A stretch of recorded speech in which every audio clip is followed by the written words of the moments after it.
This is TWiT. This episode of Tech Break is brought to you by ACI Learning.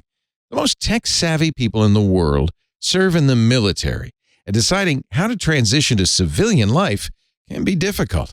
Before 2030, the Bureau of Labor Statistics reported IT will add over 667,000 positions. Choose a career to support your goals with ACI Learning. Visit go.acilearning.com/twit today. Throwing the dice out and see where it lands. What do you all want to talk about? Is there a story in here that's really catching your imagination that you want to discuss? Why not take a look at the Substack story? I'd like to get Mr. Jarvis's and Miss Higginbotham's thoughts on the whole journalistic side of things with Nilay Patel. Yes. And Chris Best. Yeah, Chris Best, CEO of Substack, interviewed by Nilay Patel on his podcast. Nilay, I felt, framed a pretty fair question to Chris as far as what kind of content is allowed. Can't remember if he was talking about Substack in general or if it's isolated to Substack notes. I think it was both. I was just saying, would you, if allows direct racism, if somebody said that a person with brown skin shouldn't be here, would you allow that? Right. And Chris just would not answer the question. I mean, he was given so many opportunities to do so. I didn't feel like it was an unfair question to ask. Not at all. No. Not at all. It was just kind of confusing. Like, I don't understand why you don't just say no. Like, he was doubly fair by saying, I'm giving you an easy question. Yes, totally. Give me the answer you know you should give me, and he wouldn't do it. Yeah. Yeah. You know, I watched that. Well, not watched it. I listened to it, the full show, and yeah, it's definitely cringeworthy. And I mentioned this on the Sunday show. It seemed like this was a CEO trying to be safe and not say the wrong thing because he did not have. That's ironic. The publicist in his ear whispering what he can and can't say. So he literally just got quiet. At least that's what it sounded like to me. When did this occur, Ant? Was it beginning or end? This was in the middle of the episode. How was it the rest of the show after that? Yeah, it was informative. He just gave a lot of insight on the whole beef that Substack and Twitter had going. There's a lot of insight there as far as the whole API. There's just a lot of good information about the platform in general. And then in the middle of it was this incident here about content moderation. And again, listening to that, he sounded like he wasn't sure how to answer that, because what it ended up being is he didn't want to necessarily muddy the line between content moderation and free speech. And on Sunday we discussed this, and Dan mentions that a lot of tech companies are trying to wrap themselves around the blanket of free speech to protect themselves and keep them out of trouble and not have to worry about content moderation. And that's not necessarily fair. But I get where they're coming from, because the example that I used, again, Sunday, and I want y'all to think about this as if you were me, a black man here in the U.S., okay?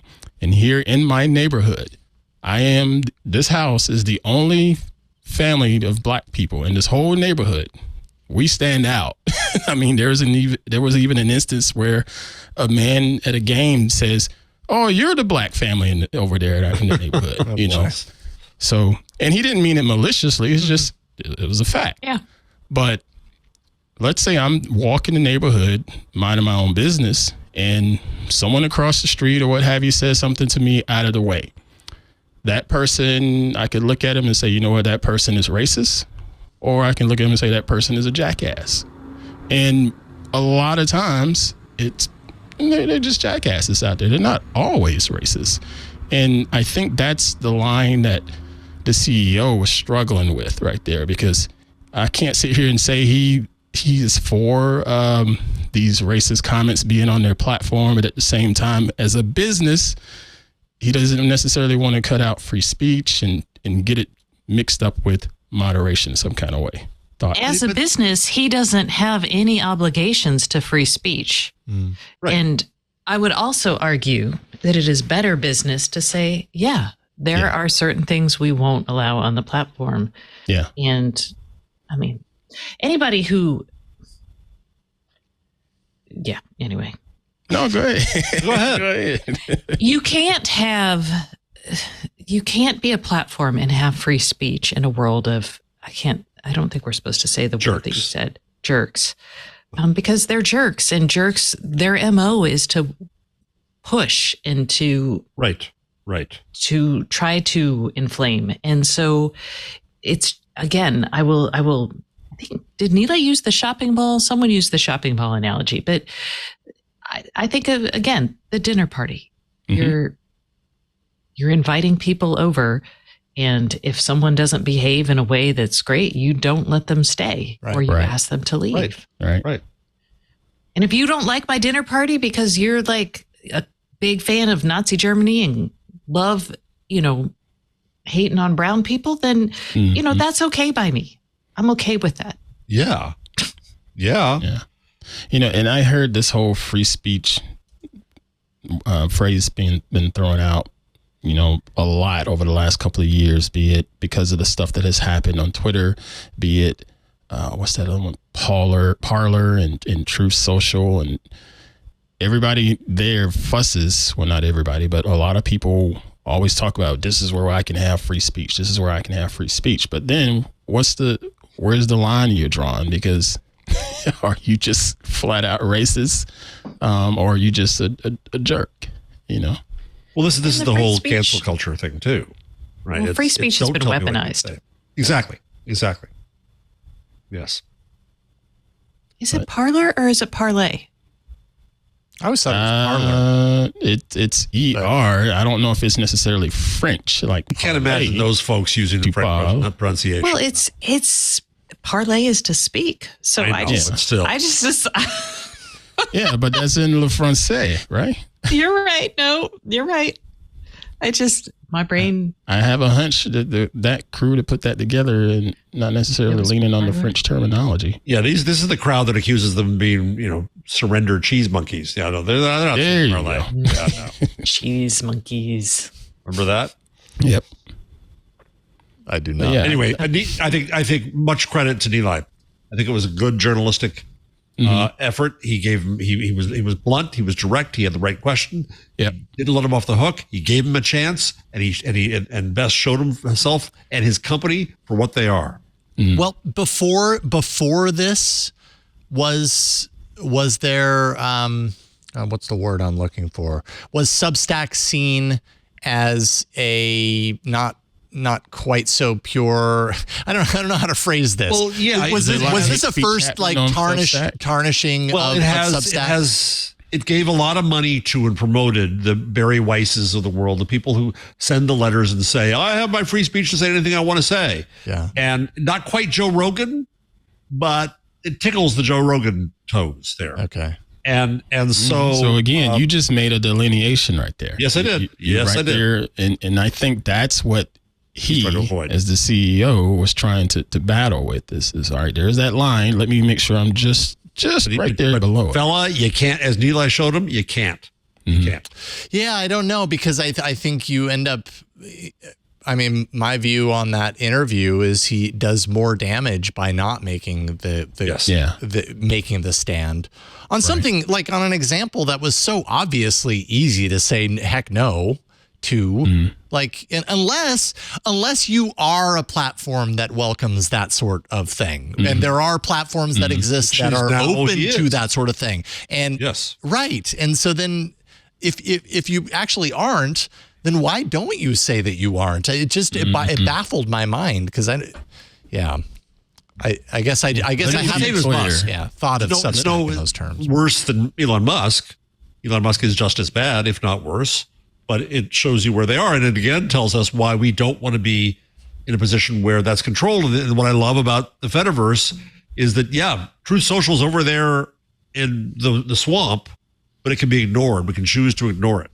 Which is a different way to go. When you have one singular platform and you allow it there, then that's what you're saying your platform stands for. And let me be clear, I would have liked to hear Best say, no, this is not allowed. That's where I stand. But what I'm saying is I think I can get where he was coming from in that particular interview at the time. Being very generous, Ant. He was trying to, I think it was a business decision. I think you're right there, but he was trying to prevaricate. Prevaricate. There's that $20 Oh, there word it is. again. That's a good use of prevaricate. It was. He was trying to prevaricate for the sake of the Muskite, Rogan, Barry Weiss, Glenn Greenwalds of the world. And he was oddly trying not to offend them. Mm-hmm. And that's a really weird standard to have. Okay. Yeah, it's a battle with moderation and censorship. So it's not censorship. To hear them tell it. To hear them tell it is, right, but it's a not. battle between properly moderating content versus censoring somebody. Because none of them want to have a censorship label on any of these platforms. But as Stacey says, I would be happy to have the garden party that is censored, especially since I live around people I don't like very much. Right. Well, and the other thing is the weaponization of the phrase free speech also comes at the expense of objective truth at times. And that's a problem. And so, look, news organizations have a duty to the truth. And yes, we can slant it and we can do, there is no such thing as there are facts that I can put in my story, but I can certainly make the facts work in a way that has you read the story with a slightly different slant, right? Mm-hmm. And if you're uncritically reading it, you're just going to walk away thinking how dare they, or whatever. But I forgot where I was going with this again. Oh, I wanted on the record. I didn't interrupt you, and no, I know. I want that to be clear here. I didn't do it. Not my fault. You're super helpful for me because I'm so ooh, where was I going with this? So the point is, as a major media organization, I don't think it's that hard to say, no, I'm not going to create a platform for people whose opinions, not that I find objectionable. I do find them objectionable, but I find them actively harmful to a subset of the population. That's a problem for me. I can't condone actual harm for people, and I can report the truth in my, I can report facts. I can find objective truth, but these other the other platforms, the problem is when they promote harm and they don't promote the truth. They're harmful too when they promote harm and they promote the truth. But it's also the point you made earlier, Stacey, that it's manipulation. It's an effort to manipulate a public to get people fired up and show yourself. Man, our media, no, never. We manipulate.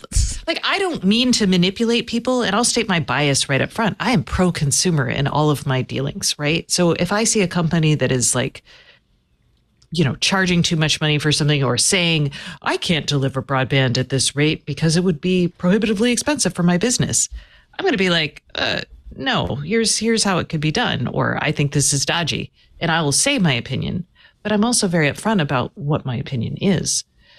I don't know. Again, no point. I'm just stop talking.